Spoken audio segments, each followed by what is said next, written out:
Welcome back to the channel, everyone. I know it's been a while. I hope you're all enjoying your holiday season. Today I'm going to be doing my top 10 most anticipated games of 2024. I know we got like about 2 weeks left of 23, but I wanted to get this video in. I'm going to be doing my top 10 favorites of 23. The reason I haven't done that yet is I have a few games that I've wanted to play that haven't come in yet. I'm still waiting on Marvel Zombie Kickstarter. There's a few other Kickstarters I'm waiting to come in as well. And then I will be doing my top 10 list of 2023. But for now, I'm going to be doing the top 10 most anticipated games of 2024. So let's start off with my number 10. So my number 10 is a sequel of some sorts of a game that came out a few years ago of the Seventh Continent. This is the Seventh Citadel. Now, I thought Seventh Continent was fun. I didn't think it was that big of a deal. It's more of a solo and two-player game.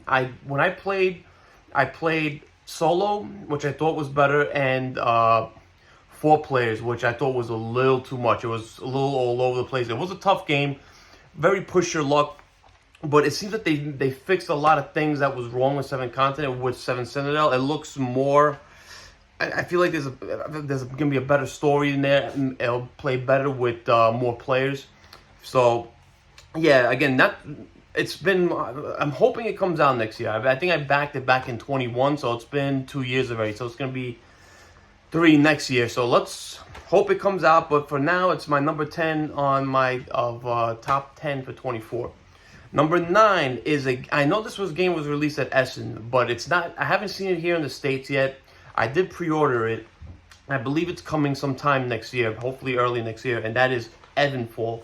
So Evanfall is a engine building card game where you're sending your cards out. You're trying to build up your colonies or something, I believe. Again, I don't know the whole theme of it too much, but it looked really, really interesting. It kind of reminded me of Empires of the North and 51st State a little bit. Again, it's not as much of like a Civ builder like what 51st State was, but there's a little bit of combat in it as well. I know there's areas where you would leave people and there's a battle phase at the end, which kind of intrigued me. But yeah, it looked like a really interesting game. That is my number 9 of my top 10 anticipated. My number 8 is a Euro game. I don't know if I did my first impressions of the previous game, and I'm loving it so far. I'm going to be doing a review of it, of Scholars. But next year, they have Inventors of the South Tigers coming out, and I cannot wait to see what they do with this game. I heard it's going to be very heavy. I watched the video that they made the other day, and it looks really, really good. Again, you know, if you watch my videos, I'm not really a Euro fan, but when it comes to Garfield games, they always put out really good stuff. And like I said, I played Wayfarers a bit. I'm going to be doing a review on that. I did like Wayfarers. I'm really liking Scholars, and I do enjoy Paladins and Architects a lot, along with Viscounts. But Inventors looks like to be a different level. Again, there's not much about it right now, but I'm really, really looking forward to that game. That is my number 8, Inventors of the South Tigers. My number 7, again, another game that was supposed to come out this year, but it looks like it's going to be finally released sometime early next year, and that is, Harrow County, which is a 2-player game. I believe it can be put up to 4. It's based off a graphic novel or a comic book. I don't know anything about the comic book, but I was watching the gameplay of this, and it looks really, really good. It's from the same people who made Mind Management right over here. So I already know this guy. Mind Management is going to be in my top 100 of all time. It's one of the best hidden movement games out there. But this is not a hidden movement game. This is a 2-player combative game. It's a little asymmetric. Again, there's going to be asymmetric factions in it. This is, some combat. I know there's a cube tower that you're going to be used for combat, and I know Shogun did that. I think it's a little different than Shogun, but again, I do like the theme a lot. It's got a hard theme. Again, don't know much about the novel or anything, but I'm looking forward to tabling it. It looks could be one of the top 10 of 24. That is number 7, Harrow County. Number 6 is another Euro game from Garfield, and that is Ezra, and I hope I'm pronouncing this right, Ezra and Nehemiah. So this is an ancient, I think they describe it as an ancient biblical game.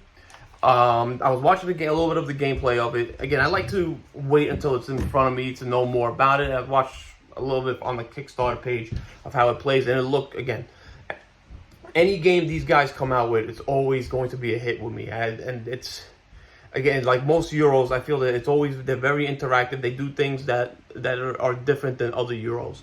And Ezra and Nehemiah doesn't look like it's going to be a very unique game. And I'm really looking forward to it. That's why it's my number 6 for next year.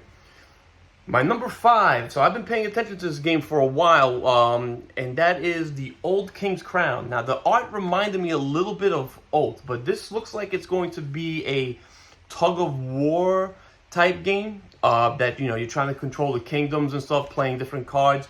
The art and the components look fantastic, by the way. I didn't get a chance to play it. I wanted to play it on TTS. I was kind of hoping to get a preview copy, but no luck. Hopefully, if the channel grows a little bit, hopefully we could get more stuff next year. But yeah, Old King's Crown looks to be really, really good.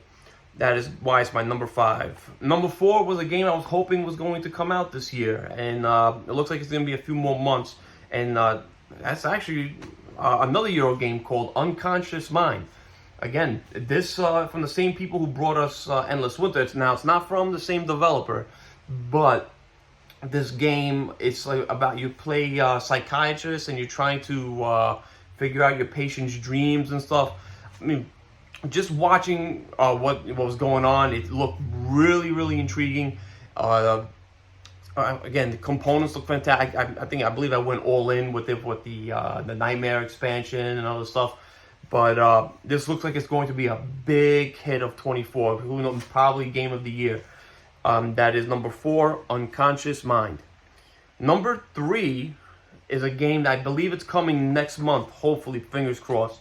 And that is a two-player game called Dune: War for Arrakis.